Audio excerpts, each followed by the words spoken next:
बताया गया है कि पेरेंट्स बच्चों के साथ बिहेव कैसा करते हैं।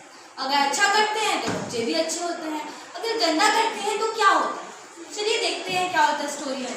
इस स्टोरी के राइटर हैं अर्शको, ट्रैविस अंस्कर, गीता वॉश, अरिजीत सिंह। इस स्टोरी में क्या है, इसका उद्देश्य क्या है, इसके मॉरल क्या है। तो इस स्टोरी में एक बॉय है विल्लू, जो कि 11 ईयर्स ओल्ड है, जिसको पता नहीं है कि शायद दुनिया बड़ी भी होती है, क्योंकि वह तो एक गांव से था।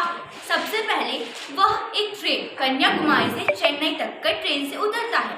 जब वह उतरा तो उसे ऐसा लगा कि वो अभी भी चल रहा है। वह तो बड़ा आश्चर्यचकित हुआ कि मुझे ऐसा क्यों लग रहा है कि वो अभी भी चल रहा है। उसने इतना सारा भीड़ पहले कभी नहीं देखा था, क्योंकि वह तो सिर्फ गांव में था ना। वह मन में सोचता है, अरे मैंने तो इतना भीड़ बस गांव के मेले में देखा है और कहीं नहीं देखा है। अरे यार इतना भीड़ है, मैं क्या करूं। जब लोग अपने लगेज के साथ जा रहे थे तो बेचारे 11 साल के बच्चे को कुछ पता नहीं था। उसे इतना धक्का मिला कि वो कूद के बेंच पे बैठ जाता है।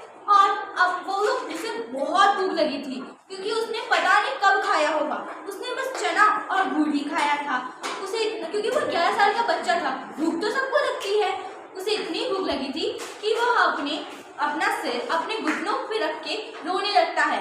और वो सोच रहा था, काश मुझे खाने को कुछ मिल जाए। तभी पास में एक लड़की बैठी थी।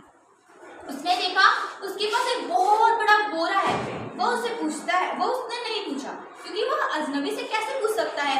उसे उसकी माँ ने बताया था कि कभी भी अनजाने व्यक्तियों से बात नहीं करनी चाहिए। उसने उसे कुछ नहीं पूछा, बट वो लड़की शायद वहाँ पे पहले से रहती थी। वह गई और उससे प्यार से पूछी, क्या तुम भूखे हो? क्या तुम्हें भूख लगी है? मैं तुम्हें खाना दे सकती हूँ।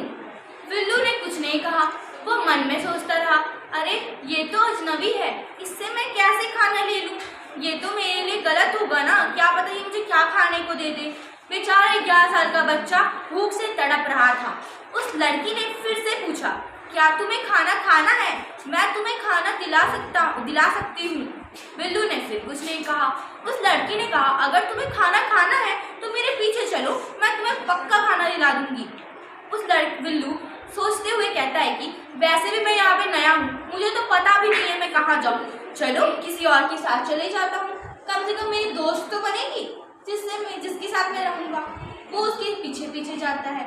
जब वो उसके पीछे पीछे जा रहा था तो वो लड़की थी, वो पीछे मुड़ के एक बार भी नहीं देखती है।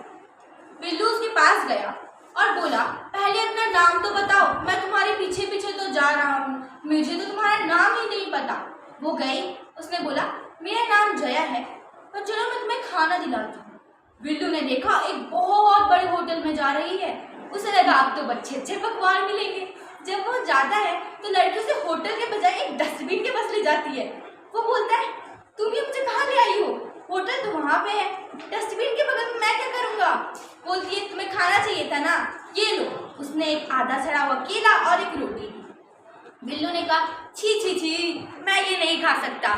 छी, कितना अनहाइजीनिक, ऐसे खा के तो मेरी तबीयत खराब हो जाएगी। लेकिन बिल्लू इतना भूखा था कि उसने उस खाने को खा लिया। उसके बाद उसके पेट थोड़ा सा अच्छा लगा और उसे फिर एक और रोटी मिली उस लड़की को। उस लड़की ने उसे कहा, मैं तुम्हें ये नहीं देने वाली हूँ, मेरी को भी तो भूख लगा है, मैं खा लेती हूँ। फिर वो दोनों उस होटल से जाने लगे। उस लड़की जया ने कहा कि तुम मेरे साथ चलना चाहते हो तो चलो, नहीं चलना चाहते हो तो तुम यहीं रह सकते हो, मैं तुम्हें वापस आके मिलूंगी। वो बिल्लू सोचता है, चलो इसी के साथ चलते हैं, यहाँ पे वैसे भी मैं क्या ही कर सकता हूँ। वो उसके पीछे पीछे जाने लगा।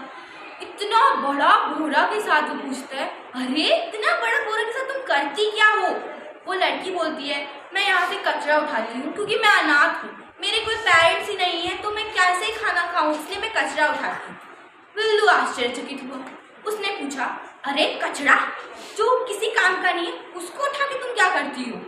लड़की हंसी और कहा, चलो मैं तुम्हें आज दिखाती हूँ मैं आखिर इस कचरे के साथ करती क्या हूँ।